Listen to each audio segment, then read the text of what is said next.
Good morning, Don Lane, Fraser Valley News, your morning news update for this Sunday, April the 2nd. Mixed bag of everything that is happening. We have what appears to be another shooting in CHWK. If this holds true to information, this will be the third targeted shooting in 8 days. This at Valley View or Vetterview Cemetery. And we are awaiting for some more information. Vetterview Gardens Cemetery, which is in a rural area.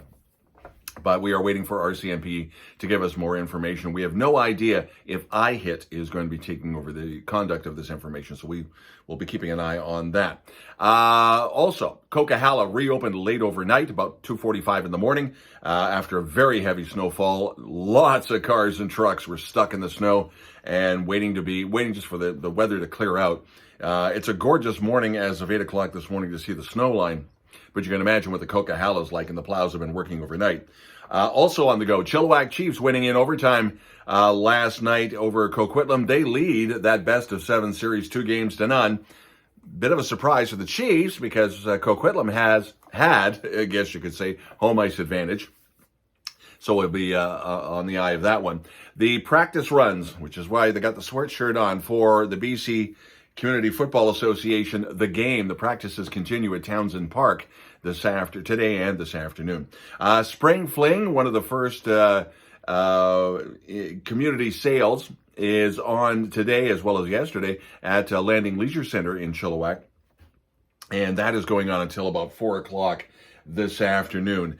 The other major story that has happened for those of us in broadcasting, we are heartbroken. Although those of us in the know knew that Red Robinson, his health was failing over the last 18 months or so. He was quite frail. Although still sharp as a tack, it's just that the body he was getting old. I have had the privilege and the honor of working with Red at 2 different radio stations, as well as working with him on a project then, and it's now 20 some odd years old now, called RPM, where radio people meet.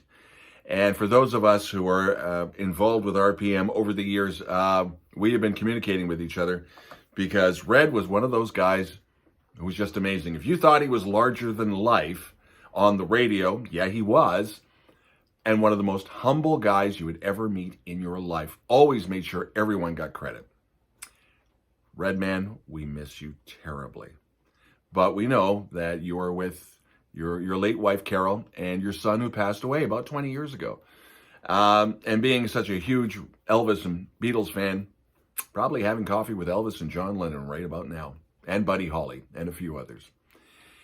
If there's something we should know about, let us know. FVN at shaw.ca. Don Lane, Fraser Valley News.